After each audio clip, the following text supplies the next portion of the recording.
এখানে আমরা ভার্সিটিতে আসার জন্য একটা টেকনিক ইউজ করছি। এইসব ধরনের প্রশ্নগুলো আমাদের মনে করেন যে জাহাঙ্গীরনগর, তারপরে হচ্ছে ঢাকা ইউনিভার্সিটি, জিএসটি, বিভিন্ন জায়গায় এই ধরনের কোশ্চেন গুলো আসে, কিন্তু দেখা যাচ্ছে এখন ক্যালকুলেটর না থাকার কারণে আপনাদের মানগুলো কিছুটা শর্ট করে দিবে, যেটা আপনারা সহজে ক্যালকুলেশন করতে পারবেন। তাহলে আমরা প্রথম টেকনিকটা কি দেখছি দেখেন একটু।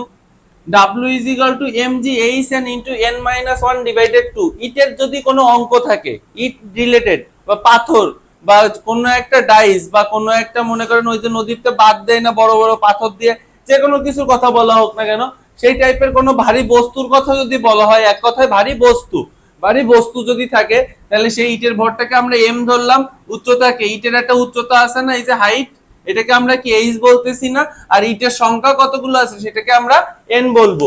এবার দেখেন অঙ্কটা আমরা কি বলছি, 10টি ইট, কয়টা ইট, 10টা ইট, একটির উপর আরেকটি রেখে একটি স্মৃতি স্তম্ভ তৈরি করা হলো।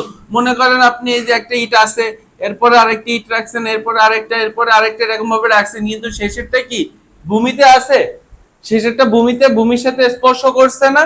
এবার দেখেন এখানে আমি প্রতিটা ইটের উচ্চতা দিয়ে দিছি আর ইটের ভর দিয়ে দিছি, আমি বলছি স্তম্ভ তৈরি করতে সম্পাদিত কাজ কত হবে।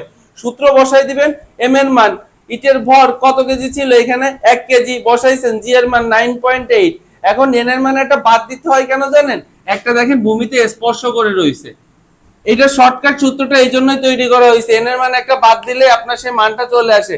যেটা ভূমিতে আছে সেটার তার আলাদা করে উচ্চতা ধরার কোনো দরকার নেই। এইটার উচ্চতা যদি আমি টেবিলের উপর রাখি, ভূমি থেকে এটার উচ্চতা আছে, কিন্তু এটা যদি ভূমিতে রেখে দিই এর কোনো উচ্চতা নাই। বোঝা গেছে জিনিসটা হচ্ছে আমাদের এইভাবে শিখতে হবে। তাইলে এই কনসেপ্টটা বোঝা গেছে, ম্যাথটা সম্পূর্ণ রেডি করেন।